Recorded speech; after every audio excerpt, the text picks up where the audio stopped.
The second category deals with things that would not be conclusive, but that would count as circumstantial evidence. Show me one of these, and I might not convert right away, but I would be intrigued, and I would study more about that religion. A genuinely flawless and consistent holy book. True inerrancy is, so to speak, the holy grail of theism. Almost every religion claims their scripture is perfect, but none have actually met this exacting standard. I have yet to read a holy text entirely without error or self-contradiction. A book that was free of such problems would be circumstantial evidence in favor of the religion that possessed it, but not compelling, since this is still explicable as a result of purely human forces. A religion without internal disputes or factions. It seems reasonable to expect that if there existed a God that was interested in revealing itself to humanity and desired that we follow its commands, that God would write down whatever instructions it had to give us in a way that was only amendable to one interpretation. Thus, if a religion was true, we might expect that no factions or sects would form within it, and all members of that religion would speak with one voice regarding ethical and theological issues. Why the alternative scenario should ever hold for an inspired religion is not clear. Did God intend to communicate His message clearly, but fail to do so? However, since this could still be the result of human influence, it would only be circumstantial, not conclusive evidence in favor of a given religion's truth. A religion whose followers have never committed or taken part in atrocities. If a given religion's sacred text consistently promotes peace, compassion, and nonviolence, and if that religion's history reflects that fact, that religion would look much more attractive. Historically, almost every religion that has ever had the power to do so has persecuted those who believe differently, and I do not think it is likely that a morally good deity would allow his chosen faith's good name to be smeared by evil and fallible humans. The final category deals with things that would not convince me. None of the following would persuade me to rethink my position. To date, all the evidence I've ever seen presented for any religion falls into this category. Speaking in tongues or other pseudo-miracles. To convince me, a miracle would have to be genuine, verifiable, and represent a real and inexplicable divergence from the ordinary.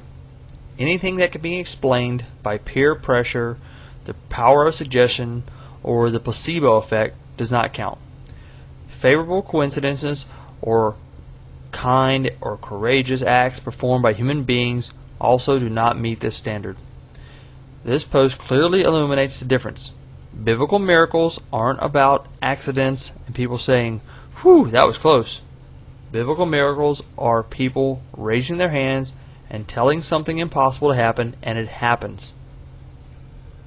Seeing the Virgin Mary in a water stain or Mother Teresa in a piece of pastry is not impressive, and faith healing or people being slain in the spirit and toppling over owes more to showmanship and the placebo effect used on eager-to-please individuals that have been worked up into a highly excitable, suggestible state.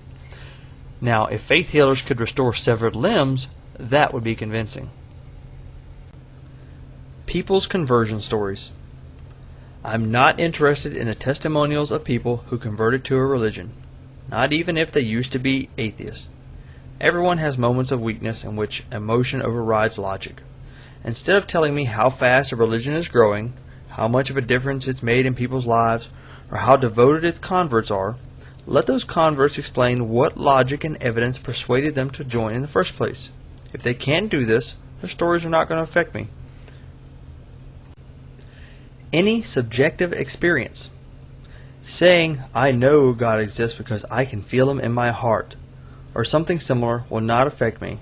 Most arguments of this sort rest on the assumption that a person cannot have a completely convincing subjective experience and be mistaken regarding its cause. But a look at the diversity of world religions easily disproves this.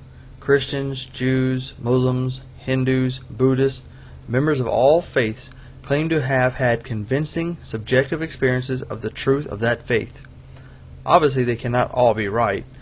Why should an atheist accept any one of these testimonies as more valid than the other? The Bible Code, or other numerological feats. Using the same algorithms employed by the Bible code numerologists, skeptics have been able to find assassinations and other historical events predicted in Moby Dick, War and Peace, and other works of fiction that do not claim any divine inspiration. So don't expect that to impress me. Creationism. I am thoroughly familiar with the pseudoscience practiced by advocates of scientific creationism or intelligent design. If you attempt to prove God's existence to me by listing the evidence for a young earth, you will be disappointed. Study evolution before you try to disprove it. I hope this helps theists understand our position as atheists. I believe actions are more important than beliefs.